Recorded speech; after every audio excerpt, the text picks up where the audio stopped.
आप किसी भी धर्म में हैं, मेरे हिसाब से आप सनातन के हैं। आप उस पर ब्रह्म को ही पूज रहे हैं अपने तरीके से। एक सीमा तक किसी आलोचना को अपमान भी नहीं समझना चाहिए और एक सीमा के बाद अपमान को बर्दाश्त भी नहीं करना चाहिए।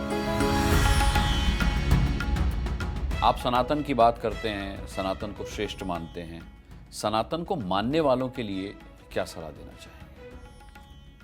देखिए, सनातन इतना श्रेष्ठ है कि अगर आप सनातन पद्धति को मानते हैं, सनातन की ज्ञान शिक्षा को मानते हैं, तो ना ही आपका स्वयं का जीवन श्रेष्ठ होगा बल्कि समाज भी अच्छा बनेगा।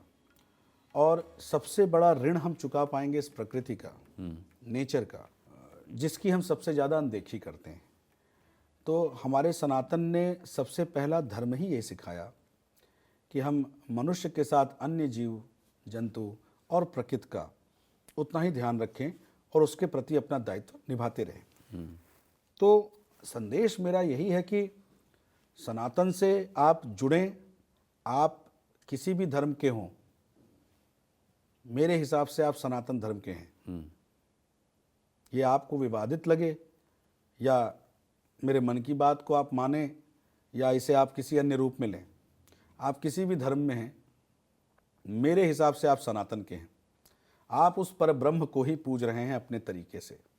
जिस पर ब्रह्म ने आपके धर्म जाति के उदय होने से पहले ही हमारे वेदों में और हमारे अन्य शास्त्रों में इसका उल्लेख करके ये उद्घोषणा भी कर रखी थी कि परब्रह्म को कैसे पूजेंगे लोग।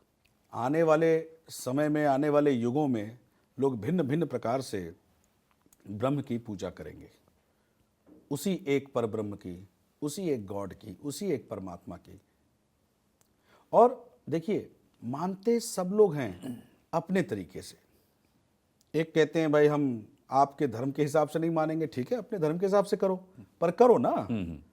हम कहाँ कहते हैं कि तुम हिंदू धर्म का आकर के आरती करो। मुसलमान हो तो ठीक है, नमाज पढ़ो, नमाज रोज़ा ज़कात जो कुछ भी आपके फ़र्ज़ हैं उसको आप करिए। दूसरे धर्म पर टिप्पणी करने से बचना चाहिए। आप दूसरों की आलोचना और दूसरों के प्रति अपमानजनक व्यवहार मत पैदा करिए अपने अंदर और फिर समाज में वो संदेश मत दीजिए। आपको योगा नहीं पसंद, मत करिए। इतनी अच्छी योगा आपके धर्म में सिखाई गई है नमाज के वक्त, जो आप 5 वक्त करते हैं, वो योगा आप करते हैं ना, करिए। क्या है वो बुजुर्गों ने किसी भी बहाने अगर हम पर, आप पर उसको लाजिम किया, क्यों किया? कि आप किसी एक अच्छे अभ्यास से जुड़े रहेंगे, आप उसी की बात को मानिए। आप हमारा सूर्य नमस्कार मत करिए, कोई आवश्यकता नहीं, पर जो आप कर रहे हैं उसको शिद्दत से करिए और कम से कम दूसरे धर्म का अपमान मत कीजिए। और ठीक है, सनातन को भी मानने वाले, अगर आप सनातन को इतना श्रेष्ठ मानते हैं तो बाकी अन्य धर्म वाले लोगों को अपना भाई बंधु बच्चा समझ करके माफ़ करिए अगर वो भटक गए हैं तो। भाई, एक परिवार में अगर कई बच्चे जन्म लिए और वो इधर उधर घूम फिर के भटक गए, सबका अपना अपना निजी जीवन शैली हो गया, ब्लड तो उसके माता पिता का वही है ना। बिल्कुल।